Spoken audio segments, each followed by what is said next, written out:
Baik, sebentar. Iya, sudah direkam ya, terima kasih. Saya barusan nyari tombol rekamnya. Kalau sudah presenting nih, sembunyi di tombolnya. Baik, kita mulai saja pembahasan kita. Kita akan langsung ke teknik-tekniknya yang ada di machine learning. Ini ada banyak ya, slide-nya ada 67, tidak akan kita bahas semua. Kita akan membahas sebagian saja. Nanti dari situ mudah-mudahan berikutnya kita akan dengan mudah untuk mempelajari yang lain kalau kita sudah mempelajari atau memahami setidak-tidaknya satu buah teknik yang ada di sini. Baik, jadi kita tahu bahwa yang populer metode machine learning itu adalah ada 3, supervised, unsupervised, dan reinforcement learning. Untuk yang supervised sendiri, nah, di dalamnya ada beberapa algoritma atau teknik. Kalau kita lihat nih, yang di atas ini adalah yang supervised.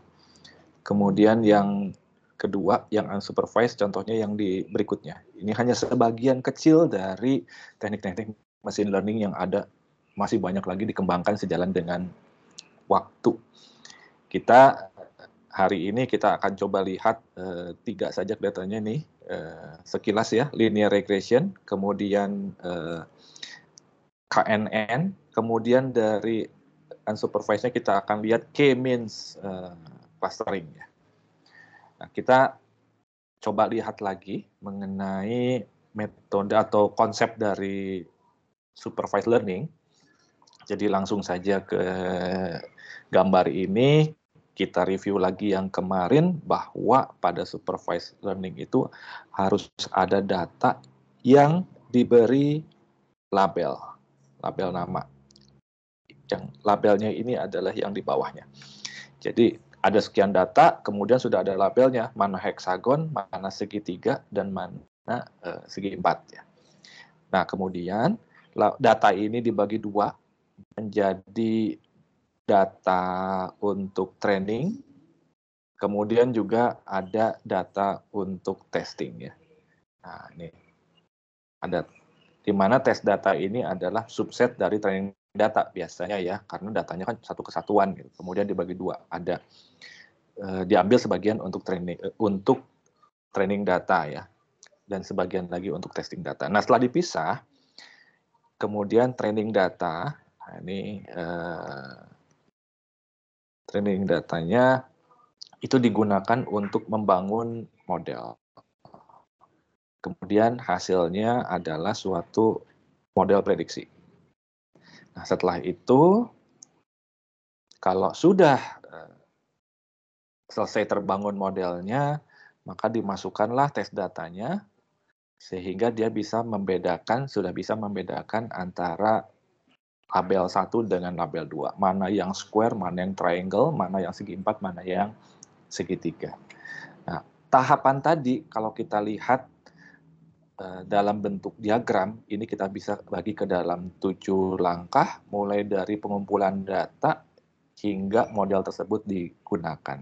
Kita lihat satu-satu, dimulai dari pengumpulan data ya. Ini berarti masuk datanya, baik secara manual maupun otomatis.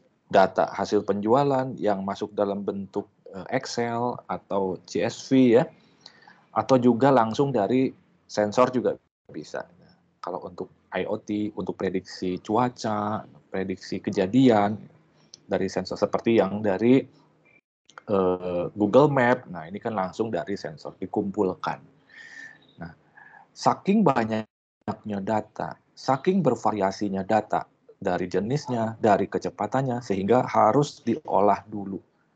Dan karena datanya sangat banyak, seringkali datanya itu banyak noise-nya, atau bahkan tidak lengkap, harus dilengkapi dulu. Nah, sehingga ada proses yang namanya pembersihan dan menyamakan format data atau formatting data. Ini menggunakan library Panda. Nah, jadi Bapak Ibu perlu menginstall library Pandanya dulu nih di Python-nya ya di sini ya, karena akan digunakan. untuk mengakuisisi data kita dan melakukan formatting data kita menggunakan library Panda. Ada library lain yang digunakan untuk data yang sangat besar, ini contohnya Dash dan Fikes. Baik, setelah datanya disiapkan, setelah datanya siap, dinormalisasi, bentuknya sama, besarannya sama, sehingga bisa dibandingkan dengan mudah, tidak terlalu bervariasi gitu ya, sudah diformat, maka datanya kita bagi dua. Menjadi ada data yang digunakan untuk training dan data ada yang digunakan untuk pengujian atau testing. Training data itu biasanya 70%, testing data itu biasanya 30%, lebih sedikit. Nah, setelah dipisah antara training data dan testing data, cara pemisahannya bisa manual atau juga bisa menggunakan random ya untuk pemisahannya. Nah, kemudian setelah itu kita gunakan training data untuk membangun model. Kita bangun di situ model machine learning-nya. Nah, model machine learning-nya ini artinya kita memilih suatu metode, memilih suatu teknik, kemudian di situ kita atur parameter-parameternya. Nanti persisnya kita lihat kalau pada saat kita memprogram ya, nanti situ kelihatan. Jadi seperti apa sih model machine learning-nya yang sudah terbangun itu gitu ya. Baik, nah kalau sudah terbangun model machine learning-nya, model building-nya ini sudah ada, kemudian dari situ dilakukan testing, model testing dengan menggunakan tes data sini. Nah, dari sini kalau sudah selesai, sudah oke, hasil tesnya sudah sesuai dengan yang diharapkan. Jadi yang tadi dari setelah dites betul masuk segi 4, keluar segi 4, masuk segitiga, keluar segitiga. Kalau sudah benar, oke, di-deploy. Tapi kalau belum, dilatih kembali. Dilatih kembali. Dikembalikan lagi, prosesnya dilakukan adjustment dari atau setting ulang dari parameter-parameter machine learning-nya. Nah, ini proses yang namanya proses pembelajaran itu boleh dibilang ada suatu persamaan matematik, ada konstanta dalam persamaan matematika itu, kemudian mengatur besaran dari konstanta-konstanta itu. Nah, itu yang namanya proses perlatihannya ini yang namanya machine learning, neural network, itu isinya semuanya itu. Mencari besaran konstanta dari suatu persamaan matematika yang menghubungkan antara input dengan output. Dari K-nya konstanta. Nah, tes lagi, kalau sudah berhasil, akhirnya sudah sesuai, maka di-deploy. Modelnya digunakan. Nah, di sini. Nah, dari sini kadang timbul suatu dilema. Dilemanya adalah proses yang ketika pengembalian dari model testing ke pelatihan kembali. Karena di sini data tesnya itu sudah digunakan. Sudah digunakan. Nah, sudah digunakan, kemudian di sini dikembalikan ya. Kembalikan untuk dilatih kembali. Nah, yang jadi masalah, setelah dilatih kembali, dibangun modelnya, apakah dites kembali dengan data testing yang sebelumnya? Nah, apakah akan menggunakan,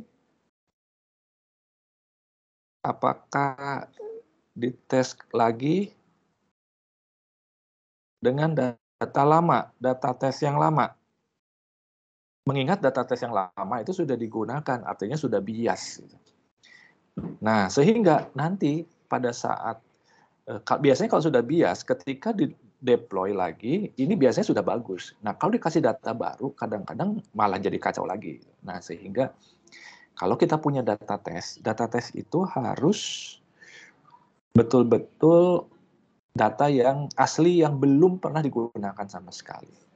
Karena itu seringkali suatu data yang digunakan pada machine learning itu tidak dibagi dua, data training dan data testing, tetapi dibagi tiga. Dibagi tiga satu bagian training data, satu bagian testing data, dan ditambah data validasi yang digunakan untuk pengujian pertama kali, testing pertama. Jadi testing pertama kalau belum bagus hasilnya dikembalikan lagi. Kemudian training lagi, kemudian dites lagi menggunakan validasi data tes yang pertama, yang disebut sebagai validation data. Kalau sudah berhasil, oke di-deploy beneran, baru dites. Menggunakan yang ketiga, tes data. Nah, setelah menggunakan tes data itu udah nggak boleh lagi balik ke belakang, di mana hasil pengujiannya itu adalah hasil tes yang final. Jadi apakah ini sudah baik, apakah bisa memprediksi dengan baik, apakah model yang dibangun sudah baik, itu penilaiannya di sini. Pada final test menggunakan tes data. Ini ya, ini isu yang ada di machine learning. Nah, sekarang bagaimana cara mengujinya, bagaimana cara melakukan testingnya, itu sebenarnya ada di slide, dijelaskan di slide modul 10 sebenarnya setelah ini. Tapi silakan ya, bagi yang membutuhkan silakan diperdalam lagi tentang cara melakukan testingnya. Tapi ini kita lihat yang cara mudah sajalah. Jadi salah satu contohnya adalah untuk menghitung akurasi gitu ya, yang akan kita gunakan pada program tadi. Walaupun sebenarnya nggak cuma akurasi. Baik, nah dari sini kita coba lihat ya, kita coba lihat teknik-tekniknya, nanti kita coba di situ. Salah satu teknik-teknik pada machine learning yang kita kebetulan kita sedang membahas supervised learning, dan kemarin sudah kita bahas bahwa supervised learning itu digunakan untuk yang pertama regresi dan kedua klasifikasi. Memantapkan kembali pembahasan sebelumnya bahwa regresi itu digunakan untuk melakukan peramalan ya. Contohnya weather forecasting untuk melihat tren market ke depan. Nah, ini adalah yang namanya regresi. Kalau klasifikasi itu memisahkan antara dua atau lebih kelas kategori.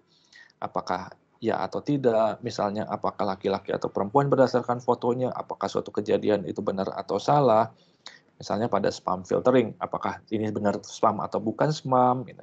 Jadi memisahkan antara dua buah kelas. Ini adalah klasifikasi, melakukan klasifikasi. Nah, kalau regresi, itu di situ ada beberapa metodenya, ada linear regression, jadi regresinya linear, kemudian ya ada regression trees, non-linear regression, ada Bayesian, kemudian ada polinomial, macam-macam. Hari kita akan bahas yang gampang aja, yang linear. Yang linear itu berarti lurus, garis lurus ya, persamaan garisnya orde 1. Simpel, kita buat yang simpel dulu. Kemudian untuk klasifikasi ada banyak metodenya, ada banyak tekniknya yang sudah kita bahas kemarin ya. Kapan pakai random forest, kapan decision tree, itu tergantung kasus dan sifat datanya. Silakan dibuka manual dari Scikit-Learn. Yang kita bahas di sini, tidak ada di sini, adalah K nearest neighbor, gitu ya. Baik. Untuk unsupervised learning kita lewat saja. Kalau kebanyakan nanti malah otaknya keburu penuh, padahal kita mau lihat programnya ya. Nanti silakan. Dengan cara yang sama, kita bisa mempelajari dengan mudah unsupervised learning setelah kita memahami supervised learning. Satu-satu. Metodenya juga banyak pada unsupervised learning. Terus berkembang. Ya. Baik. Kita lanjutkan saja dulu terkait dengan machine learning tekniknya. Kita akan lihat yang contoh pada regresi, yaitu linear regression. Ya. Itu teknik pertama nih, kita akan lihat 3 teknik. Yang satu untuk regression, yang satu untuk klasifikasi, yang satu lagi untuk yang unsupervised ya. Untuk kita akan ngintip di situ. Nah, regresi tadi digunakan untuk peramalan. Ini sebenarnya idenya sudah sangat lama nih ya. Jadi tahun 1800-an Francis Galton ini dia bikin studi kasus untuk melihat hubungan tinggi badan anak dengan orang tuanya. Jadi apakah kalau orang tuanya tinggi, anaknya itu tinggi juga? Nah, akhirnya melakukan penelitian tersebut, mengambil data yang cukup banyak. Dan itu menjadi menarik hasil penelitiannya karena setelah dilihat ternyata ada kesimpulan tertentu gitu ya. Apalagi di sini ada contoh Shaq O'Neal ya, pemain basket ini, apakah anaknya nanti setinggi dia gitu? Ternyata begitu lahir dilihat tidak tinggi tapi tidak setinggi ayahnya, karena memang Shaq O'Neal ini dikatakan sebagai outlier, jadi fenomena ya di sini ya. Nah, jadi tapi kesimpulan yang menarik adalah bahwa tinggi seseorang itu ternyata cenderung akan tertarik ke daerah regresinya, jadi ke tinggi manusia rata-rata. Jadi ternyata dari situ dapat dilihat, oh manusia tuh punya tinggi rata-ratanya di situ, dan rata-rata yang tertarik ke situ. Nah dari situ untuk melakukan penelitiannya dilakukan pengambilan data. Misalkan kita dilihat dari yang sederhana dulu ya, konsep sederhana regresi. Regresi itu adalah menarik garis. Karena kita linear regression, berarti kita akan menarik garis dari titik sampel. Kita punya titik sampel A, pada posisi 2,4, kita punya titik sampel B pada posisi 5,10. Kemudian tarik garis regresi. Kalau 2 titik kita dengan mudah tinggal menarik garis saja lurus. Gitu. Nah, terkait dengan mencari tinggi badan tadi, dengan percobaan tadi artinya diambil datanya kan ya, diambil datanya.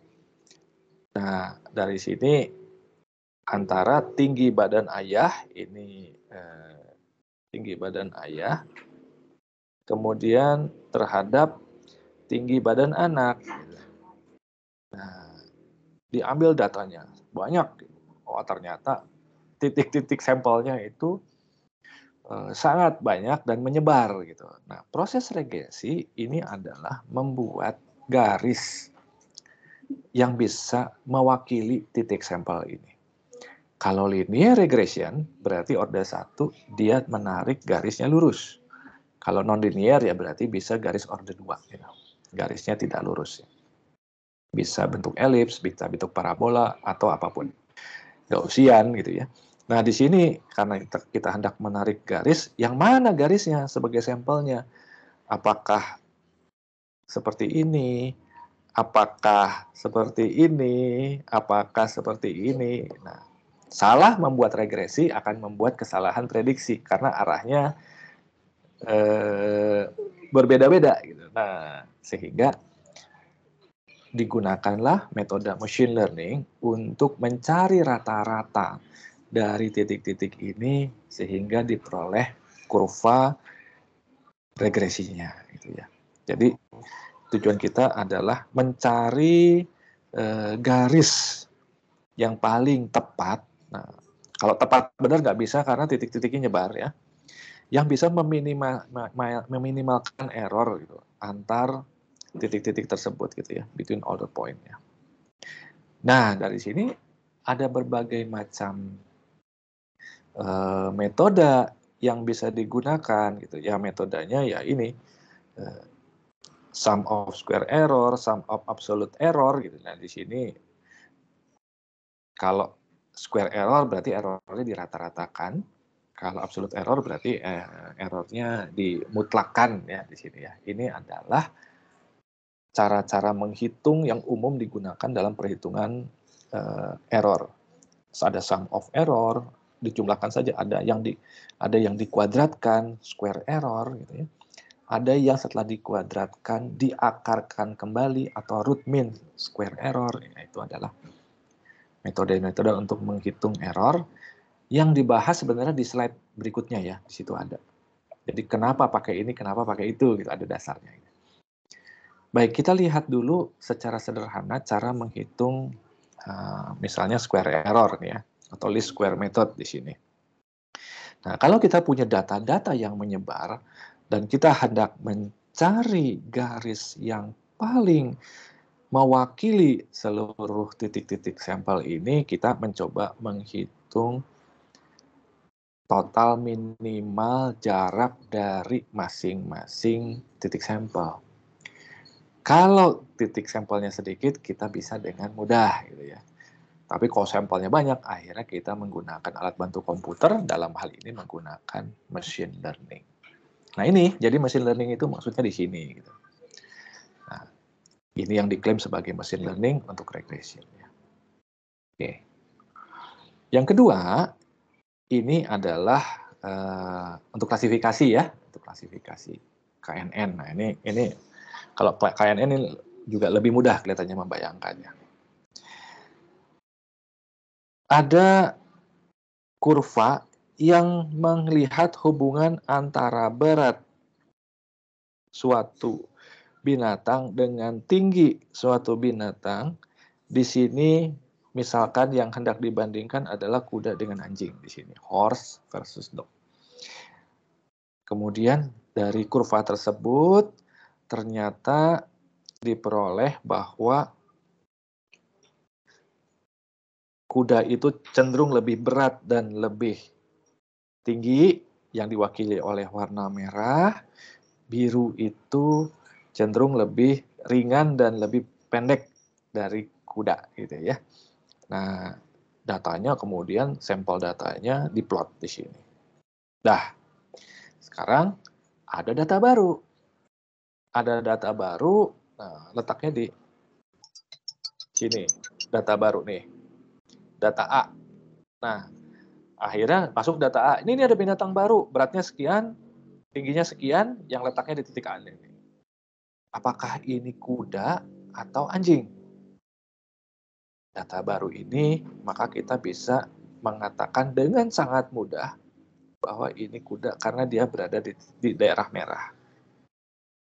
Dengan cara yang sama, kalau ada data baru di titik B, nah, di daerah biru, kemudian ditanya, ini data ini, jadi ini kuda atau anjing? Nah, di sini kita bisa melihat karena dia ada di titik biru, dengan mudahnya kita mengatakan dia adalah anjing. Nah, kalau titik barunya di daerah perbatasan, C, ini nih, jadi dia kuda atau anjing. Karena di daerah perbatasan, yang ada adalah dilema. Bingung kita menentukannya berdasarkan data. Pengennya ngelihat bentuknya, fotonya, tapi nggak ada fotonya. Hanya ada datanya saja, sehingga dari situ apa yang bisa kita lakukan adalah kita melakukan prediksi, perkiraan. Dia masuk A atau masuk B. Nah, di sini bagaimana cara melakukan perkiraan? Bagaimana cara melakukan prediksinya?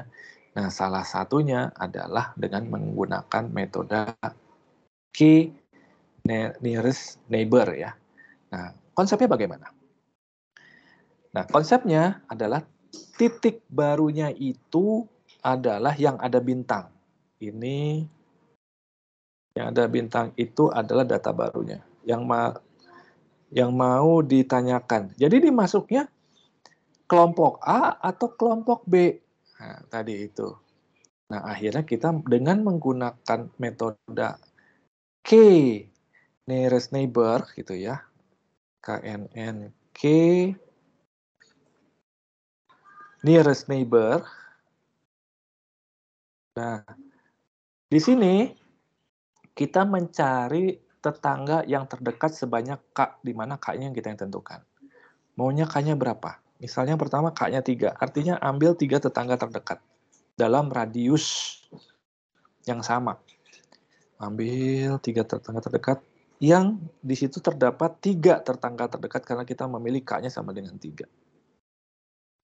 Dari sini bintangnya itu melihat dalam lingkaran tetangga bertiga, berempat dengan data barunya, maka tetangganya itu mayoritas mana?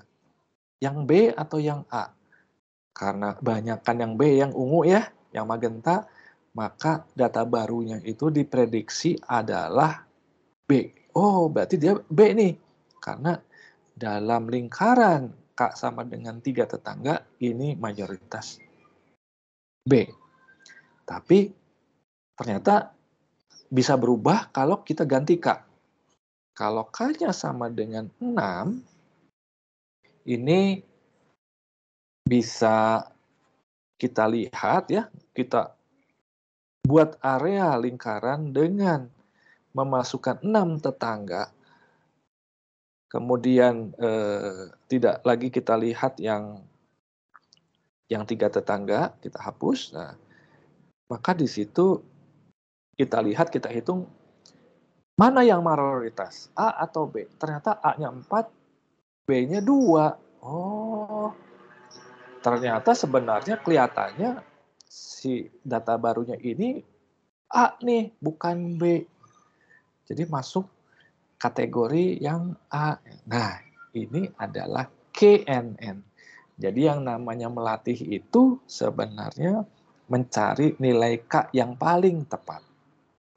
Memang kalau kita lihat secara logika bahwa semakin besar K-nya, semakin banyak datanya, maka akan semakin halus kurvanya dan semakin akurat. Nah, jadi dimulai dari K-nya 1, K-nya 5 misalnya ya, sampai K-nya 50. Nah, di sini daerah batasnya terlihat lebih bagus gitu ya. Tetapi nanti akan ada anomali, nanti kita lihat contohnya ya. Tidak selalu semakin tinggi itu semakin baik. Ada kondisi di mana dia memiliki K terbaik pada daerah tertentu saja. Nah, oke, ini KNN. Nah, dari KNN ini bisa kita lihat kelebihan dan kekurangannya. Kelebihannya apa? Gampang ya. Very simple, karena itu banyak digunakan dalam paper-paper nih pakai KNN. Tesis juga banyak pakai KNN. Kenapa? Karena gampang. Padahal tepat atau enggaknya tuh nggak dilihat gitu. Jadi dalam suatu tesis itu milih KNN aja. Jawabannya kenapa? Ditanya, kenapa kamu pilih KNN? Karena banyak digunakan, populer. Wah, kacau ini. Padahal kita harus melihat suatu metode itu cocok untuk kasus-kasus yang spesifik. Dia lebih mudah gitu ya, proses trainingnya sederhana gitu. Nah, kemudian pelatihannya itu hanya menentukan K ya, jadi melihat lingkarannya saja gitu. Tapi ingat, dia semakin banyak datanya, semakin kacau dia, semakin susah gitu ya, semakin jelek sebenarnya. Jadi KNN ini semakin tinggi, kalau datanya tinggi sekali, itu malah jadi buruk sebenarnya. Dia hanya bagus untuk jumlah data yang tidak terlalu banyak. Ini KNN ya. Nanti kita akan coba KNN. Kemudian sebagai contoh yang unsupervised itu adalah K-means clustering. K ya, K-nya juga mirip, adalah sesuatu yang kita set. Jadi langsung saja gambar ya, kita sekilas saja. Jadi di sini ada suatu sampel, kemudian algoritma machine learning-nya digunakan untuk mencari kelompok-kelompok. Nah, untuk membedakan antara fitur dari satu data dengan data lain. Nah, sekarang membedakannya tergantung kita mau berapa kelompok. Yang di sini, yang gambar kanan, misalnya di sini adalah yang K sama dengan 5. Jadi ada 5 kelompok. Nah, K-nya tuh di situ. Bisa dibagi 2, bisa dibagi 3. Nah, tergantung dari seberapa detail ingin mengelompokkannya ya. Nah, di sini ada caranya adalah ada titik-titik sampel, kemudian dari situ dilakukan satu sebaran, akhirnya dia bisa memilih melihat kelompok dari atau klaster dari sebaran yang memiliki fitur-fitur yang sama.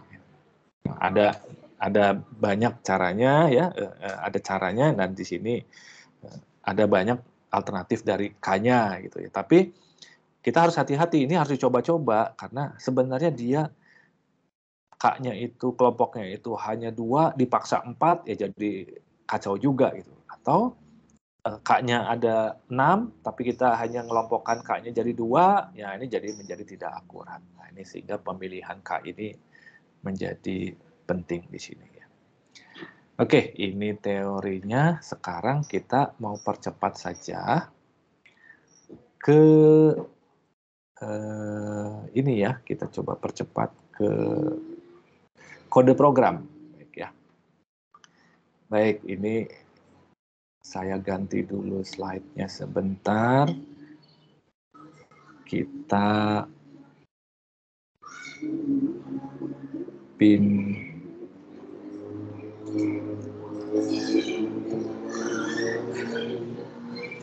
saya buka dulu slide berikutnya, yaitu slide 12. Baik. Iya. Berikut diperlihatkan slide 12 ya. Jadi dimulai dari tengah ini supaya tidak yang depan-depannya nanti saja ya, itu depan-depannya teknis ya, kita lewat saja dulu, tengah langsung ke contoh ya. KNN. Baik. Nah, di sini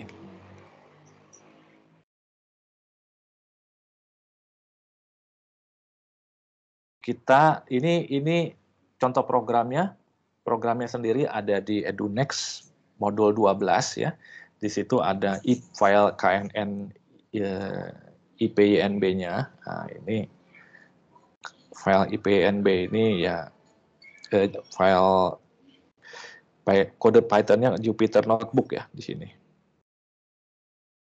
Nah, oh ini namanya simulasi KNN ya. Silakan, kemudian ada datanya. Namanya classified data gitu ya. Kemudian dengan formatnya CSV separated value CSV. Di situ kalau kita lihat datanya tuh teks yang dipisahkan oleh koma. Nah, ini belakangnya ya ekstensinya ya boleh dibikin TXT saja, tapi dia diberitahu bahwa dia dikenal sebagai format CSV, atau juga belakangnya boleh diganti .csv supaya otomatis dikenal bahwa dia adalah format CSV. Mudah-mudahan tidak ada yang asing dengan format CSV sendiri, karena memang biasa kita gunakan kalau kita memindah-mindahkan data antar mobile phone gitu ya, biasanya itu juga formatnya CSV. Nah, datanya di file classified data ini ada 1000 data. Nah, kemudian di sini kita lihat inputnya kan macam-macam dan angkanya ini aneh. Ada WTT, PTI, EQW gitu ya, 1, 2, 3, 4, 5, 6, 7, 8, 9, 10 fitur yang nanti dari 10 fitur itu menentukan labelnya ini adalah target kelasnya. Nah, ini labelnya. Ada 1000 datanya. Nah, kalau kita sebagai orang kan susah juga ini. Yang baris ke 0, oh kalau datanya seperti itu berarti diberi label 1. Yang baris ke 1 datanya seperti itu berarti diberi label 0. Nah, ini kalau kita diminta untuk diberi data baru, kemudian kita menentukan labelnya, susah gitu. Akhirnya berdasarkan data yang ada, ya kita mencoba menggunakan machine learning di sini. Nah, labelnya itu dari mana? Ya labelnya tentu dari datanya ya, dari data yang ada, dari kondisi di lapangan, dikumpulkan data pada saat pengumpulan data. Nah, yuk kita lihat tahapannya gimana dalam membuat programnya atau algoritmanya, sesuai dengan tahapan yang tadi. Tahapan supervise yang tadi, tetapi kita lihat dari sudut pandang algoritma. Kita mulai dari tahap pertama itu panggil library-nya. Library apa yang akan kita gunakan? Ada NumPy, kemudian ada Panda, ada Pandas. Pandas itu digunakan untuk mengambil datanya, kita pakai Pandas. Kemudian nanti akan menampilkan. Untuk menampilkan datanya, kita gunakan Matplotlib. Dan kita gunakan Seaborn. Sebenarnya kita pakai Seaborn, tapi Seaborn itu jalannya di atas library Matplotlib, sehingga dua-duanya perlu diinstal. Sebenarnya menginstal Seaborn akan otomatis menginstal Matplotlib. Demikian juga kalau kita mau menginstal library Panda, itu nanti akan otomatis dia menginstal NumPy-nya, karena Panda jalan di atas NumPy-nya. Baik, nah setelah di import library-nya, kemudian kita mengambil datanya. Nah, setelah diambil datanya, kemudian cleaning data, atau kita sebenarnya nggak ada yang di cleaning, tapi kita menormalisasi datanya. Karena datanya itu, skalanya itu berbeda-beda, nah kita normalisasi agar memudahkan dalam perhitungannya nanti. Kalau tidak dinormalisasi, komputernya itu akan lama banget hitungnya. Nah, sehingga kita bantu. Nah, kemudian dari situ datanya dibagi dua. Ada berbagai macam metode untuk membagi data, dan semuanya cara membaginya udah otomatis ada di library scikit-learn. Oh iya, ini scikit-learn-nya belum diimport juga, kita import. Nah, di sini. Nah, nanti untuk yang train test datanya, untuk memisahkan atau men-split antara data test dan data train itu menggunakan library scikit-learn. Nah, dari situ setelah itu ya dibuat modelnya. Bikin model atau proses training ya di sini ya. Di sini proses trainingnya. Kemudian setelah itu dites. Nah, di sini dites. Dilihat. Nah, dari sini. Kemudian nanti kita akan coba membanding-bandingkan nilai K ya di sini. Nah, ini adalah 7 langkah dalam pembuatan kodenya. Nah, ke 7 langkah ini kita kelompok-kelompokkan dalam kode program Python-nya di Jupyter Notebooks ya. Yang pertama input library, yang kedua adalah get data gitu ya. Kemudian yang ketiga adalah menormalisasi variabelnya agar menjadi lebih standar gitu ya. Agar skalanya sama gitu, mensamakan skala ya. Sini ada tulisan scalar nih. Kemudian dipisah antara data test dan data training dengan splittingnya, kemudian dilakukan training atau membangun modelnya, di sini menggunakan KNN. Setelah itu dilakukan testing, nah, diuji ya. Tahapannya kita tulis lagi deh. Yang persatu ini ambil library-nya ya. Ambil library di sini ada Panda, NumPy, Matplotlib, Seaborn, scikit-learn-nya di bawah di portnya. Kemudian yang kedua diambil datanya. Nah, nih, dengan menggunakan di sini ada nih PD. PD itu Panda ya. Jadi menggunakan read Panda library Panda untuk membaca read dengan format CSV. Kemudian nama filenya. Kemudian di sini dikatakan indeks kolom 0. Ini maksudnya untuk menjelaskan bahwa kolom yang 0 itu bukan datanya, tapi itu adalah indeksnya gitu ya, nomor baris gitu di situ, indeks datanya di sebelahnya. Gitu.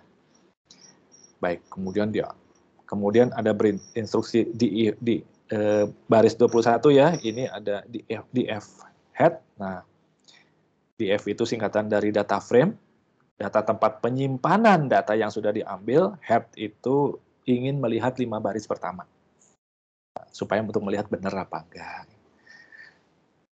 Baik, nanti kalau saya terlalu cepat nanti bisa diputar kembali rekaman kuliahnya ya, supaya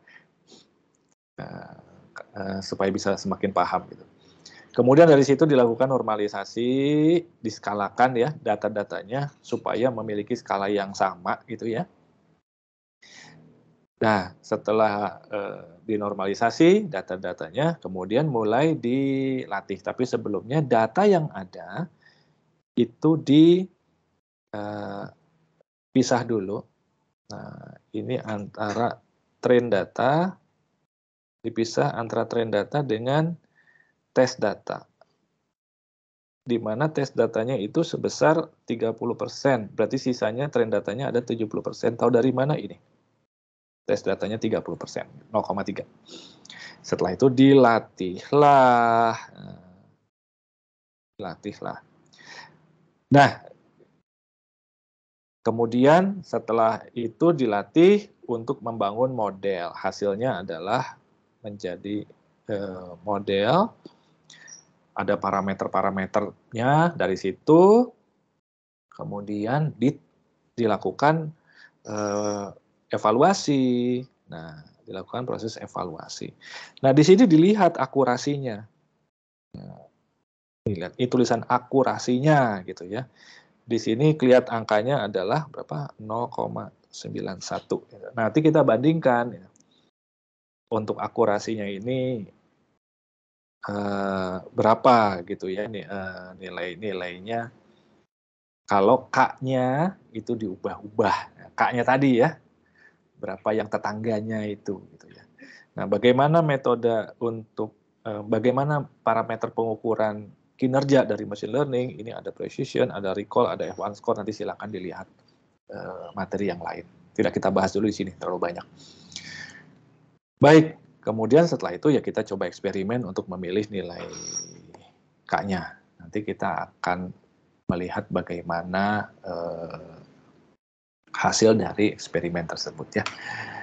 Baik, nanti kita langsung saja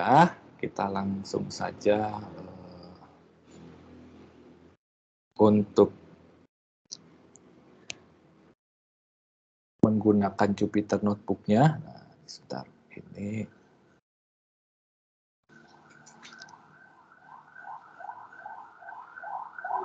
kita tutup dulu slide yang tadi ya. Ini tadi slide 12. Nah, mudah-mudahan masih ingat ya, terkait dengan penggunaan dari Jupyter Notebook gitu ya. Tapi kelihatannya saya coba ini saja review sedikit sebelum kita betul-betul masuk ke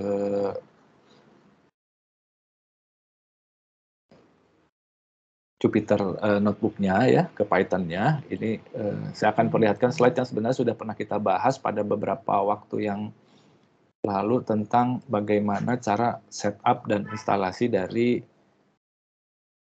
Python dan library-nya gitu ya. Baik, ini pernah kita pelajari. Nah, ini jadi kita skimming saja ya. Jadi apa yang telah kita lakukan, mudah-mudahan semua sudah melakukan instalasi dari Anaconda-nya. Ini sudah dilakukan. Kemudian dari situ kemudian kita coba melakukan setting lingkungan kerja kita. Nah, kita mau bekerja di sini, kalau kita bekerja langsung bekerja di home-nya, keseluruhan rumah, itu nanti kalau ada apa-apa, ada kerusakan pada program kita dan merusak, itu bisa merusak rumah kita. Nah, sebaiknya memang disarankan membuat kamar yang dimana kita melakukan eksperimen di kamar tersebut. Kita bikin kamar yang kita bangun. Kalau rusak, eksperimennya kamarnya tinggal di-delete gitu ya. Nah, jadi disarankan itu membangun environment-nya atau kamar tempat kita bekerja. Ya, ini jadi membangun lingkungan kerjanya. Setelah itu kita masuk ke kamarnya, kita aktifkan kamarnya. Nah, kalau kita bicara di rumahnya, ini di sini ada tulisan base ya. Nah, ada base nih. Nah, ini berarti di tempat utamanya nih, base. Nah, kalau aman ya kita buat dulu kamarnya atau lingkungan kerjanya dengan instruksi ini ya, conda create gitu ya, sebut -n, sebut nama kamarnya, nama lingkungannya, kemudian Python-nya versi berapa, 38 atau sekarang sudah Python versi 39. Ini slide memang harus diupdate terus setiap saat. Baik, kemudian setelah itu masuk ke dalam kamarnya. Nah, nanti di sini ya, dengan menggunakan instruksi activate, pakai conda ya, conda activate nama lingkungannya, environment-nya atau nama kamarnya. Nah, kalau sudah, ini misalkan di sini contohnya saya pilih apa ya, tulisannya, oh di sini, ini nih, ini sudah masuk nih. Kalau sudah masuk, itu tulisannya sudah bukan base lagi, tapi nama kamar kita. Nah, begitu masuk ke dalam environment kita atau kamar kita, baru kita install library-nya. Kemarin kita sudah mencoba menginstall installernya, ya, pip. Kita install dulu pip-nya. Setelah itu kita menggunakan instruksi pip install nama library-nya. Ini nama library-nya. Versinya nggak harus dituliskan karena dia akan otomatis menginstall library versi terakhir. Nah, tapi kalau yang Python memang mesti hati-hati. Kalau kita menginstal environment, ini kita sebaiknya menuliskan versinya, karena kalau tidak, suka yang terinstall Python versi 2, bukan versi 3, karena itu memang masih pilihan kita. Nah, jadi tidak diinstal Python versi terakhir, karena berbeda, ya.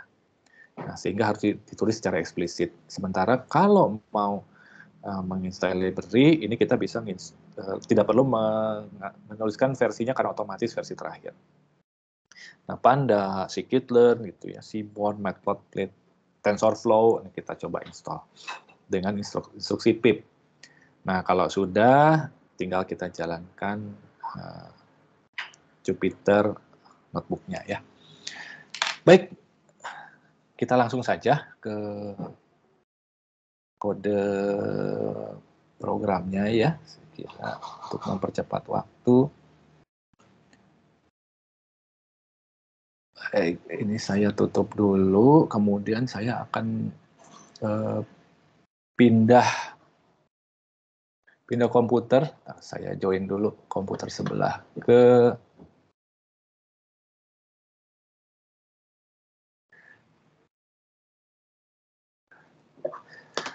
baik. Nah, saya coba apa ya ini? Saya coba share dari screen ya, komputer satu lagi ya. Nanti suara saya dari mana, kemudian ini layarnya dari mana nih ya. Baik, nah. Oke, kita panggil prom ya. Panggil prom. Nah, ini udah ada nih. Anaconda prom. Silakan. Baik, ini di sini keluar base-nya ya di sini. Nah, dari sini, dari base-nya, kemudian karena saya sudah menginstal environment-nya, ya tinggal masuk aja. Conda, activate, kemarin tuh my tf env ya, kalau nggak salah ini, lupa. Oh iya benar, masuk dia. Nah, kalau belum menginstal scikit-learn, ya kita ketikkan saja pip install scikit-learn di dalam tempat kamar kita ya, lingkungan kerja kita. Nah, tinggal enter saja.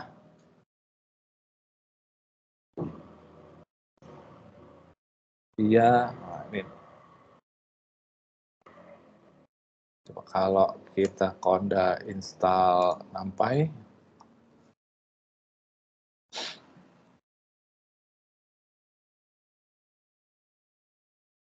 kita dia bilang sudah, oke.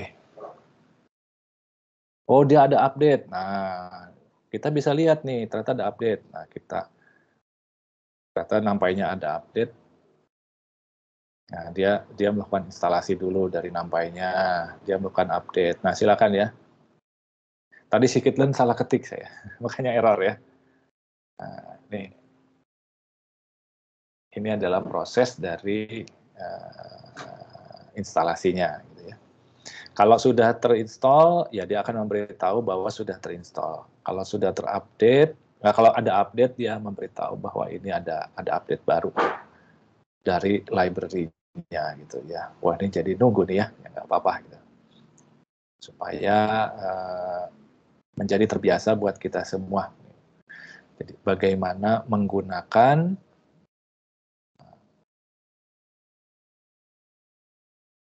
dan menginstalasi library. Nah, selesai, sudah. Coba Conda install scikit-strip learn. Tadi nggak ada stripnya. Nah, kita lihat. Oh, ada lagi yang baru. Oh, ini saya memang udah lama nih. Nggak apa-apa kalau gitu kita install sebentar. Nggak terlalu lama scikit-learn. Kita coba update dulu. Nah, kalau sudah, nanti kita bisa tinggal masuk ke Jupyter Notebook-nya dengan mengetikkan Jupyter Notebook pada Anaconda Prompt ini. Oke, selesai ya, cepat. Nah, kalau sudah ya kita masuk, ketik Jupyter Notebook. Nah, nanti kita enter. Setelah mengetikkan Jupyter Notebook, kita enter. Nah, dia akan membuka IDE dari lingkungan pemrograman kita yang GUI-nya menggunakan browser. Baik, kemudian kita cari di mana kita meletakkan tadi program simulasi KNN-nya nih saya sudah simpan di hard disk ya. Kita buka saja. Nah, sudah keluar. Di sini ada import NumPy SNPD, Panda SPD, NumPy SNP. Nah, ini kalau kita mau mengeksekusi sebaris-sebaris, tinggal tekan Shift Enter gitu ya. Kemudian kita tekan Shift Enter sebaris-sebaris gitu ya. Kalau kita mau menginstall semua, ya kita tinggal masuk ke misalkan ke Shell Run All gitu ya. Nah, gini. Baik, ini silakan ya datanya seperti apa, ini beda-beda versinya. Ini misalnya kalau kita salah ketik atau lupa extensionnya, ini kebetulan saya CSV-nya diganti TXT, tapi silakan dilihat. Nah, kalau ini disalahkan aja ya, kita bikin jadi salah, kita enter gitu ya, shift enter, kita eksekusi. Nah, maka dia akan keluar error, file not found gitu. Nah, pastikan supaya mudah, supaya nggak repot, filenya itu formatnya apa, cara penulisannya seperti apa, kemudian letakkan di direktori yang sama dengan file Python-nya ya. Shift enter lagi, kita tunggu. Nah, sudah berhasil katanya. Walaupun nggak kelihatan ya, kemudian kita eksekusi di Fed. Nah, gitu. Nah, ini 5 data pertama dari 1000 data. Silakan dibuka ya pakai spreadsheet ya datanya ya. CSV ini nanti kelihatan ada 1000 baris di situ. Baik, kemudian di sini dilakukan proses, ya ini tinggal dieksekusi saja satu-satu atau dieksekusi semua run all. Nah, apa yang kita lakukan sekarang itu yang penting kita bisa jalanin gitu, bisa mengeksekusi kemudian jalan tanpa error, dah lumayan gitu. Itu dulu, setelah itu baru mencoba memahami baris programnya satu-satu ya. Silakan ya ini. Nah, untuk bisa memahami ini memang prosesnya ada beberapa tahapan. Tahap pertama itu harus mengenal instruksi-instruksi pada Panda. Nah, jadi PD di sini ini berarti memanggil library Panda untuk membaca file dengan format CSV. Masukkan menjadi variabel data frame (df) ya. Kemudian df ini variabel df data frame yang menyimpan datanya itu diperlihatkan. Nah, kemudian di ini mulai memanggil scikit-learn, dari scikit-learn diimport beberapa library yang untuk melakukan normalisasi atau penskalaan dari datanya gitu ya. Di sini ada beberapa macam ya, silakan dilatih saja, lihat manual tutorialnya. Kalau kita bahas di sini akhirnya jadi kursus nih, kita yang penting kita pernah nyoba dulu ya di sini ya, waktunya terbatas.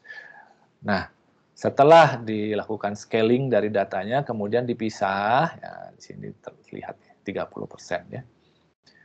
Kemudian dari situ dilakukan training. Nah, ini fit, KNN fit, di mana KNN ini diimport dari scikit-learn nih.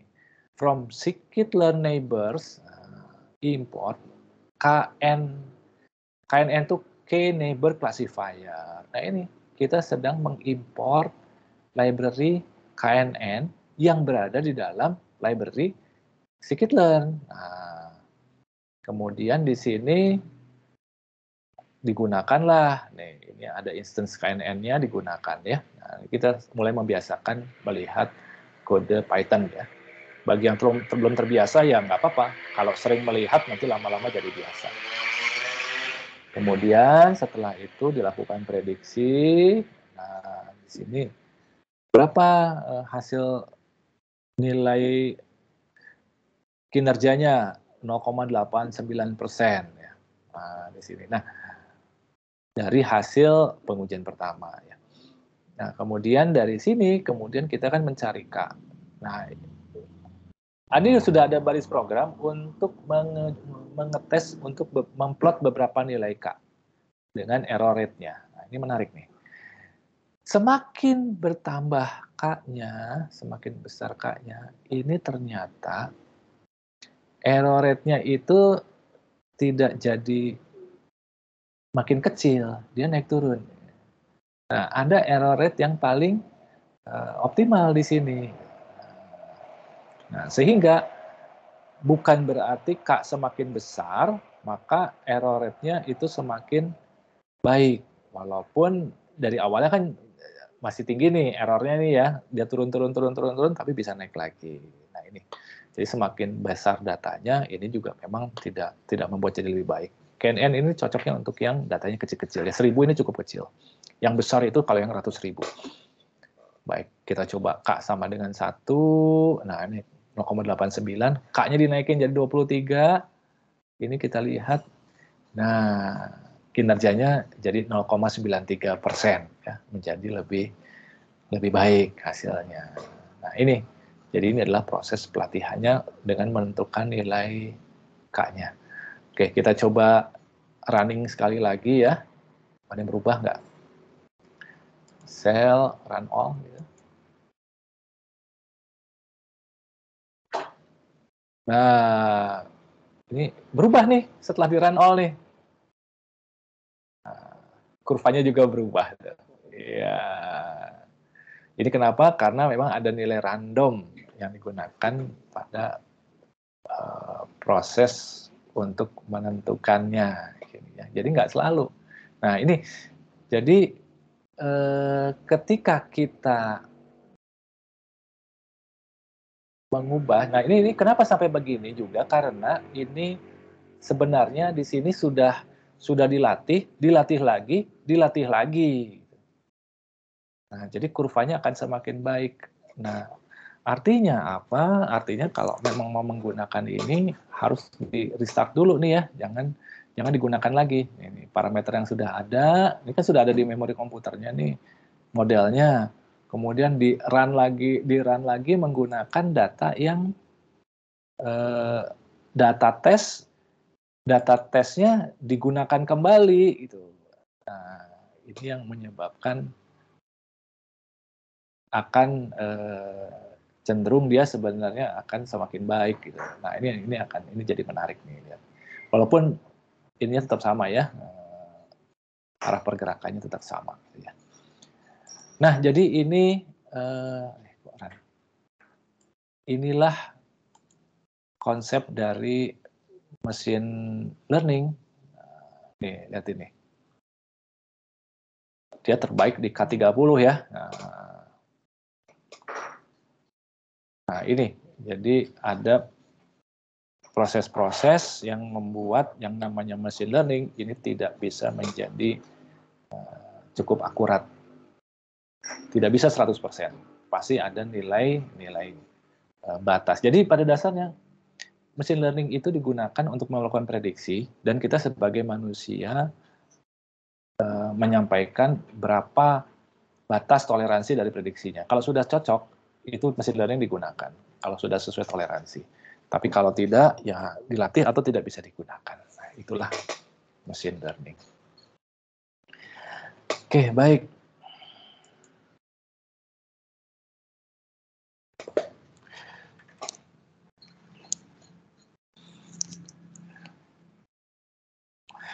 Ya, kira-kira itu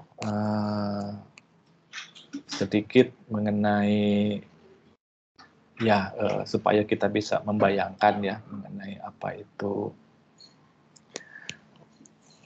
mesin learning nih. Nah, jadi saya sendiri sebenarnya tidak pemula juga gitu di machine learning karena ini ilmunya cepat sekali berkembang ya, kejar-kejaran belajarnya.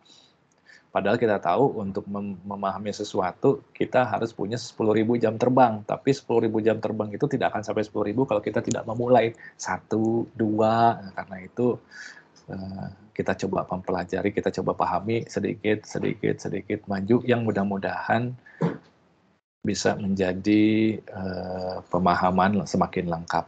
Apa yang saya jelaskan barusan juga bukan berarti 100% benar. Barangkali juga ada yang salah-salah, itu ya mohon disampaikan untuk memperkaya pemahaman kita semua. Nah, sehingga biasanya kalau di sebelum-sebelumnya, kalau di perkuliahan yang zaman dulu ketika saya masih baru belajar, ini kita rame-rame saling membagi-bagi tugas, mempelajari metode ini seperti apa, metode itu seperti apa, gitu ya.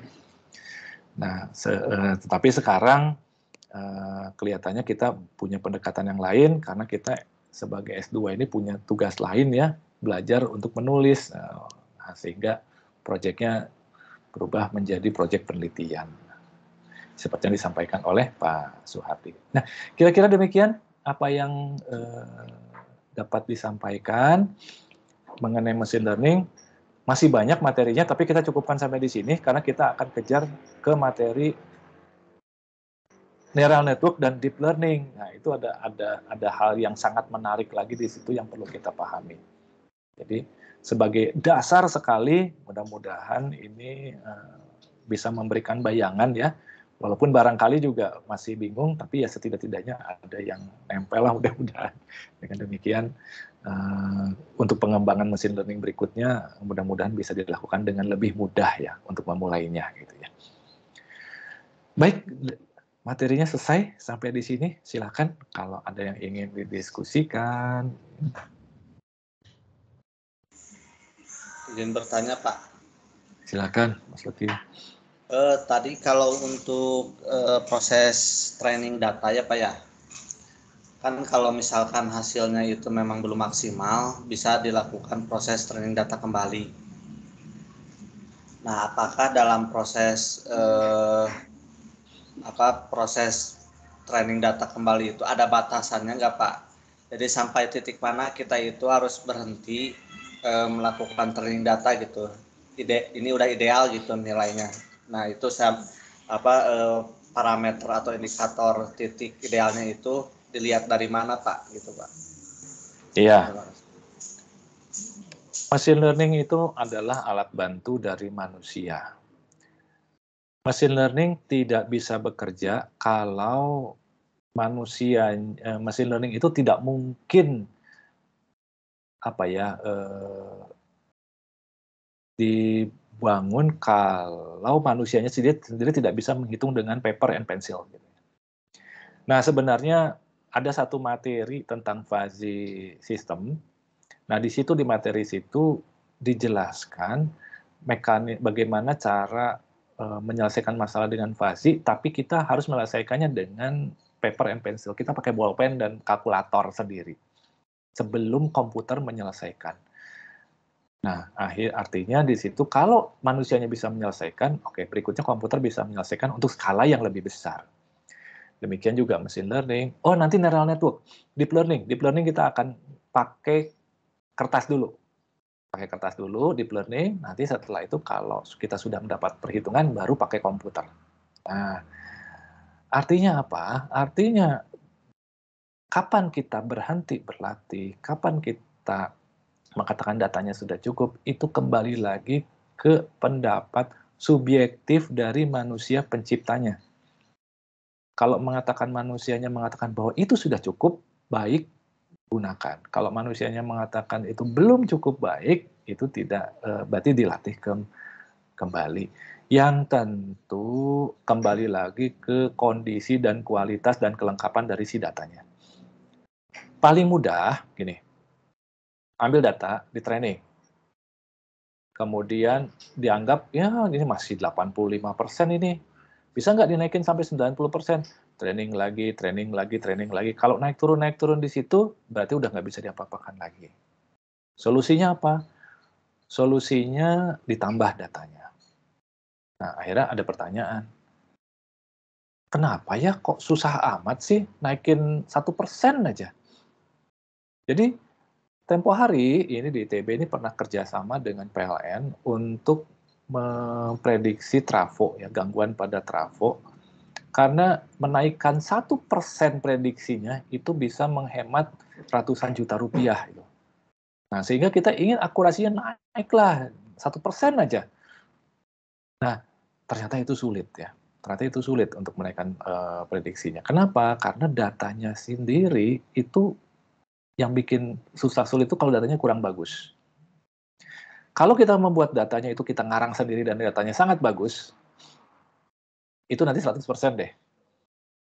Kalau datanya ngarang sendiri, dibuat ideal. Tapi kalau kita pakai data yang ada di lapangan, data real, itu nanti pasti datanya sulit itu untuk ideal. Karena itu kadang-kadang ya tesis, hasil tesisnya ini bagus sekali pakai metode ini. Begitu dites akurasinya bisa 98%. Karena itu kami mengatakan bahwa itu metode yang terbaik untuk menyelesaikan kasus ini. Gitu. Kita nggak percaya langsung, mana datanya? Benar nggak datanya? Jangan-jangan datanya dimanipulasi, gitu, supaya hasilnya bagus. Gitu. Nah, bicara data dimanipulasi, data memang harus dimanipulasi. Karena kalau data tidak dimanipulasi dulu, seringkali mesin learning-nya malah nggak bisa menghasilkan akurasi yang baik. Jadi kalau data yang ada noise, itu datanya noise-nya harus dihilangkan dulu. Data yang ada bolongnya, misalnya ada Senin, Selasa, Rabu, Kamis, Jumatnya hilang, Sabtu, Minggu, itu pasti jelek. Jumatnya tuh harus ada datanya, harus diisi dulu. Nah, biasanya ada mekanisme untuk mengisi kekosongan datanya dengan menghitung rata-rata dari semuanya, dari Senin sampai Minggu tanpa Jumat, dilihat rata-ratanya masukkan sebagai Jumat. Itu juga jadi penelitian. Banyak topik tesis terkait dengan missing data. Kenapa? Untuk menaikkan kualitas dari model machine learning-nya. Nah ini, jadi penelitian-penelitiannya masih terbuka dan masih ramai di situ. Jadi populer ya, karena terkait dengan menaikkan kualitas dari machine learning. Nah, akhirnya kembali lagi, kalau ada tesis, kemudian tesisnya mengatakan akurasinya 98%, pasti pengujinya pertama kali udah nggak percaya itu. Ada sesuatu itu yang menyebabkan. Karena machine learning itu tidak secanggih yang kita pikirkan di situ. Gitu. Kira-kira itu ya, Mas Luki, mudah-mudahan bisa memberikan gambaran. Ya, baik Pak. Terima kasih banyak Pak. Baik, silakan. Mudah-mudahan bisa dapat diterima ya penjelasan tadi. Cukup cepat karena kita waktunya terbatas, tetapi mudah-mudahan ini bisa setidak-tidaknya apa ya, kalau yang namanya pedagang kain itu memotong kain kan biasanya dirobek dikit gitu ya, terus ditarik gitu kan lurus ya, bisa sendiri. Nah ini kita hanya membuka kuncinya aja, memotong sedikit gitu, membantu. Mudah-mudahan nanti kalau dibutuhkan bisa dengan mudah, karena memulai sesuatu itu learning curve sendiri. Memulai sesuatu itu, ini mau belajar dari mana mulainya. Kadang-kadang susah gitu, kadang-kadang bingung, akhirnya nggak jadi belajar gitu. Nah ini tujuannya untuk menyemangati ya. Mudah-mudahan dari sini kalau diperlukan bisa dengan mudah, lebih mudah majunya gitu. Kayak mesin diesel ya, kalau udah nyala, udah maju, nah tinggal ngegas aja. Baik, ada lagi? Silakan. Jadwal berikutnya, insya Allah kita selenggarakan Selasa pagi ya, Selasa pagi pukul 8 dengan materi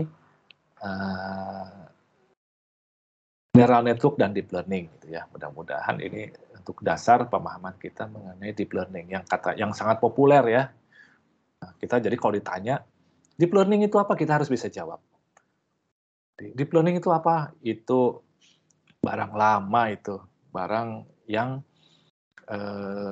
sebenarnya sudah ditemukan tahun 1943, Indonesia belum merdeka. Setelah puluhan tahun, setelah 43, hampir 80 tahun ya, umurnya 79 tahun nih deep learning ini, baru populer. Lama sekali ya, tapi ya itu, artinya kita jangan terbuai. Jadi deep learning itu adalah sesuatu yang sudah ditemukan lama, kemudian di rebranding, dikasih merek baru, dikasih cover baru, dijual, nah, seru kan? Nah ini, nah, kita akhirnya kita sebagai engineer ini kita harus paham hal seperti itu. Baik, kira-kira seperti itu. Ada lagi yang ingin disampaikan? Cukup? Baik. Izin Pak. Ya. Pak, ini kita kan banyak yang tahu kan pengertian deep learning. Nampaknya kita di sini lebih harus mengetahui bagaimana mendesain suatu masalah ke dalam deep learning tersebut, Pak. Itu yang mungkin yang paling sulit. Kita punya data sekian, bagaimana kita mengimplementasikan data tersebut ke deep learning. Kayaknya itu yang perlu banyak kita pelajari, Pak, untuk mendapatkan hasil yang kita inginkan gitu. Sementara ini kan kebanyakan belajar pengertian atau apa, sedangkan implementasinya itu jarang dilaksanakan. Jadi ini ada juga contoh kasus kemarin kan ada paper itu yang terkait tugas Pak Soehardi, itu kata-kata saya lihat itu apa, dia ada kayak direct gitu ya, sigma itu rumusnya itu kayak mana, saya kan nggak ngerti juga itu kayak mana implementasinya nanti di aplikasi ya gitu. Mungkin Bapak ada saran atau apa kenapa seperti itu, kalau di paper itu ada banyak rumusnya gitu kan, karena sedangkan ini kan full aplikasi yang menggunakan aplikasi yang sudah ada gitu Pak ya. Nah, jadi bagaimana dari paper itu kita implementasikan ke dalam deep learning, karena kan di paper kebanyakan kan cuma rumus atau apa gitu kan, jadi karena kalau kita mau terapin sulit ya, kita nggak tahu mereka pakai metode apa gitu Pak. Gitu Pak, makasih Pak. Itu aja Pak yang dari saya. Baik, nah ini terkait paper-paper tersebut, ini kelihatannya kalau paper itu berarti dia mengimplementasikan suatu metode yang saya kurang mesti lihat dulu ya papernya itu kemana ya. Tapi pada dasarnya gini, deep learning itu digunakan untuk apa? Kemarin deep learning itu digunakan untuk melatih data-data yang sifatnya miracle gitu, data-datanya itu. Ada data foto, barangkali kemarin itu lihat video apa ya, yang ini aja deh karena lagi tren MotoGP, ketika kemarin konvoi itu MotoGP di Jakarta, ada satu bikin foto ya, kemudian di foto itu oke, sekarang dari foto itu berapa orang perempuan dan berapa orang laki-laki, berapa orang, ada berapa orang yang ada di situ, ada berapa motor yang ada di dalam situ. Kalau kita lihat, berarti itu ada foto. Nah, saking banyaknya, saking kompleksnya suatu foto, itu tentu kebayang ya, mengolahnya itu si komputer itu mengolahnya itu berat sekali. Gitu ya. Tidak bisa menggunakan algoritma yang machine learning biasa. Machine learning biasa itu digunakan untuk mengolah data yang seperti tadi, data-data CSV tadi. Itu pakai machine learning. Kalau datanya sudah image, kalau datanya sudah suara, itu sudah tidak mungkin digunakan metode machine learning. Itu digunakan deep learning. Jadi caranya apa? Ya dimasukkan fotonya yang banyak. Jadi kalau tadi kan datanya kan ada 1000 baris angka ya. 1, 2, 1000 baris angka. Kalau deep learning dimasukkan 1000 foto. Kemudian dilatih. Jadi prinsipnya sebenarnya sama. Sebenarnya sederhana. Cara melatihnya itu gitu. Masukkan 1000 foto, panggil library-nya, masukkan 1000 foto, panggil library-nya, kemudian setelah itu ya dilatih. Nah, melatih satu angka aja kadang-kadang, untuk satu data yang dengan angka-angka itu juga kadang-kadang kita nggak perlu waktu 1 jam baru keluar kalau datanya banyak, itu angka. Sehingga kalau pakai foto yang dilatih, itu bisa lama, bisa berhari-hari. Neural network dulu tahun 43 diusulkan, kemudian mulai booming tahun 85-an. Untuk training neural network tahun 85-an, deep learning saat itu perlu waktu 1 minggu, komputernya nggak boleh mati. Jadi prosesnya trainingnya mirip yang tadi, 1 minggu, jalanin instruksinya, tinggal panggil library-nya, 1 minggu itu nggak boleh mati komputernya. Kadang-kadang yang tesis itu begitu komputernya hang, nangis dia, nggak jadi sidang gitu dulu. Nah, di situ apa namanya ya? Nah, di situ dilakukan sekarang karena datanya semakin kompleks, image, suara gitu ya, ada voice gitu, maka nggak bisa pakai komputer biasa. Karena itulah ada yang namanya TPU, Tensor Processing Unit. Jadi bukan CPU lagi ya, bukan prosesor kita yang biasa gitu untuk mengolah deep learning itu. Pakai CPU, pakai TPU, Tensor Processing Unit yang di Google, atau menggunakan GPU biasanya, GPU yang prosesor yang ada di VGA card, karena prosesor yang VGA card GPU itu adalah prosesor yang cocok digunakan untuk perhitungan matematika. Beda dengan CPU komputer yang cocok digunakan untuk menghitung instruksi biasa gitu, yang mengatur if then saja gitu ya. Nah, jadi sebenarnya kalau dilihat deep learning itu konsepnya tidak serumit yang kita kira gitu sebenarnya, karena hanya tinggal memanggil instruksi-instruksi saja. Nah, dalam paper kadang-kadang itu nanti kita lihat bahwa deep learning itu metodenya terus dikembangkan. Jadi persamaan-persamaan parameter yang ada di deep learningnya itu yang diubah. Nah, persamaan-persamaannya itu adalah persamaan-persamaan untuk mengubah metodenya. Jadi kalau di paper-paper itu bukan menggunakan, tetapi mengembangkan metodenya. Nah, itu akan dijelaskan. Jadi bagaimana persamaan deep learning tahun 43, persamaan deep learning tahun 85. Ya, kompleksitasnya itu sama dengan kesini itu semakin bertambah persamaannya. Gitu. Kita ya sebenarnya menggunakan saja gitu. Jadi sebagai contoh ya, di Python ini ada library YOLO. Library YOLO itu udah pakai deep learning itu. Itu untuk memproses gambar, muka, wajah, itu bisa mendeteksi mana wajah, mana bukan. Itu udah ada, itu tinggal nginstall, tinggal masukin datanya, udah dilatih bahkan. Tinggal masukkan, tinggal eksperimen, bisa gitu ya. Nah, itu semua ada di tutorial di YouTube, itu banyak sebenarnya. Nah, perkuliahan kita itu ingin melihat kenapa sih kok jadi rumusnya sulit amat gitu ya. Nah, sebenarnya dulunya tuh gimana gitu. Nah, jadi sebagai informasi, apa yang terlihat sulit sekarang itu sebenarnya apa yang selama 79 tahun itu ditambah terus gitu. 1 tambah 1 tambah 1 tambah 1. Kompleksitasnya ditambah lagi sehingga sekarang terlihat kompleks. Nah, di kuliah ini yang kami mau perlihatkan itu adalah mengurai itu semua. Mengurai itu semua akhirnya menjadi sederhana-sederhana. Sebenarnya ke situ sih sebenarnya ya. Jadi kalau papernya terlihat kompleks ya namanya juga penelitian metodenya. Nah, sehingga untuk melihat sesuatu yang sekarang kompleks kita harus mundur ketika asal mulanya dia ditemukan. Nah, dari situ kita lihat kenapa jadi kompleks. Nah, kelihatannya itu yang akan diajarkan, Pak. Jadi dengan demikian nanti kelihatan, oh ini tuh. Jadi rumusnya banyak ya, canggih ya, kita nggak ngerti ya. Yaitu sumbernya dari mana. Nanti juga diperlihatkan rumus-rumusnya gitu. Dari rumus yang mulai menjumlah, akhirnya dikali alfa, setelah dikali alfa ditambah konstanta, dikali lagi dengan apa, saya sekarang jadi rumit gitu. Nah itu, jadi itu yang akan kita bahas dalam dua pertemuan di minggu ke depan. Ya insya Allah ya hari Selasa kita bahas. Nah mudah-mudahan bisa kita diskusikan di situ, Pak. Ya Pak, benar. Kebetulan kemarin kita ada diskusi juga sama Mas Luki. Kemudian karena dia kan mengenai face ya, dengan wajah penelitian ya. Jadi sempat cerita-cerita juga, bisa nggak data KTP kita analisa menjadi suku gitu kan dengan struktur wajah?